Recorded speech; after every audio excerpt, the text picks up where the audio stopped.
আজকে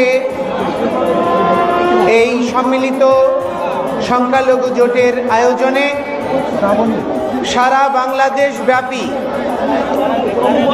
5ই আগস্টের পরে যে নির্মম নির্যাতন, মঠ মন্দিরে হামলা, ভাঙচুর, অগ্নিসংযোগ এবং লুণ্ঠন ঘটনা প্রবাহ অদ্যাবধি চলছে, রাষ্ট্রযন্ত্রে সনাতনী বা সংখ্যালঘুদেরকে যেভাবে টার্গেট করা হচ্ছে, এই সব ঘটনাবলীর নিরসনকল্পে বৈষম্যহীন একটি জাতি রাষ্ট্রে সনাতনীরা গর্বিত উত্তরাধিকার হিসেবে বেঁচে থাকার জন্য পরবর্তী প্রজন্মকে অনুপ্রেরণাদায়ী একটি সুন্দর দেশ উপহার দেওয়ার জন্য সম্মিলিত সংখ্যালঘু জোট আজকের যে সভা আহ্বান করেছে, এই সভায় আমি প্রথমে কৃতজ্ঞতা ভরে স্মরণ করতে চাই শ্রীমান ডক্টর মহানামব্রত ব্রহ্মচারীকে,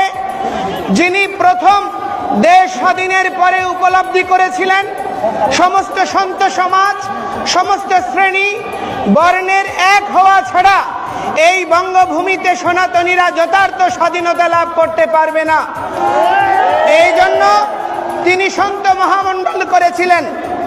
আজকে এখানে কেন্দ্রীয় তপবন আশ্রম, তুলসীধাম, ঋষিধাম, শঙ্কর মঠ সহ আমাদের যত মঠ মিশন রয়েছে, মহাপ্রকাশ মঠ, জগৎবন্ধু সুন্দরের এবং বিভিন্ন সৎসঙ্গ, গৌড়ীয় মঠ সহ যত মঠ মিশন রয়েছে, প্রতিটি মঠ মিশনের নির্বাহী বা প্রধানগণ এখানে অংশগ্রহণ করেছে। এই জন্য সংখ্যালঘু সম্মিলিত জোট এবং সনাতন জাগরণ মঞ্চ উভয় পটভূমি থেকে আমি সমস্ত সন্তদেরকে কৃতজ্ঞতা এবং প্রণাম নিবেদন করছি। এবং আজকে সমস্ত সনাতনী জনগোষ্ঠী শ্রেণী বৈষম্য ভুলে, মতদ্বৈততা ভুলে সমস্ত সংগঠন যে সম্মিলিত সংখ্যালঘু জোটের আহ্বানে এই কেন্দ্রীয় শহীদ মিনারে একীভূত হয়েছে, এই একীভূত হওয়াকে কৃতজ্ঞতা জানাচ্ছি। এবং আপনাদের এই উত্তরদায়িত্ব পালন করার জন্য আপনাদের পূর্বজরাও, আপনাদের পূর্বপুরুষরাও গর্বিত হবে বলে আমি দৃঢ় বিশ্বাস করি। আজকে আমরা বাঙালিরা এই বঙ্গভূমির সন্তান। একটা জিনিস মনে রাখবেন, পৃথিবীর আন্তর্জাতিক প্রতিটি সনদে ভূমিপুত্রদের স্পেশাল অধিকার রয়েছে। অথচ আজকে আমরা এই যে বঙ্গভূমি বাংলাদেশ বলছি, এই বঙ্গ শব্দটা আসছে কোত্থেকে?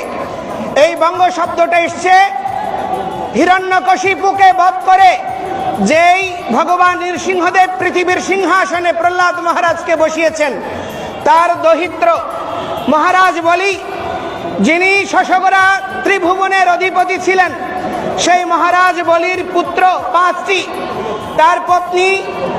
তার পত্নী হচ্ছেন সুদেশনা, যিনি হচ্ছেন এই প্রকৃত বঙ্গজননী। এই সুদেশনার 5টি পুত্র অঙ্গ, বঙ্গ, কলিঙ্গ এবং শুম্র এবং পুণ্ড্র, এই 5 পুত্রের মধ্যে বঙ্গের নাম অনুসারে এই বঙ্গভূমি।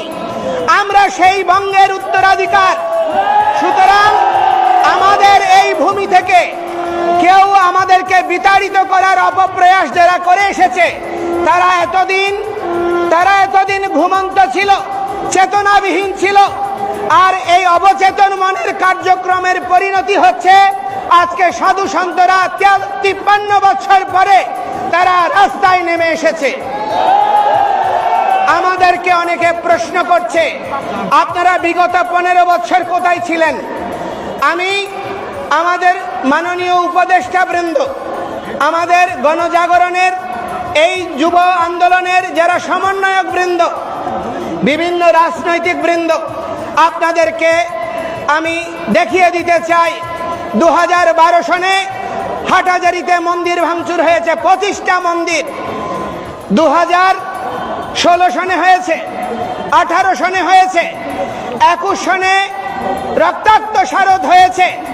সারা পৃথিবীর 154টি দেশে আন্দোলন হয়েছে, বাংলাদেশে আন্দোলন হয়েছে।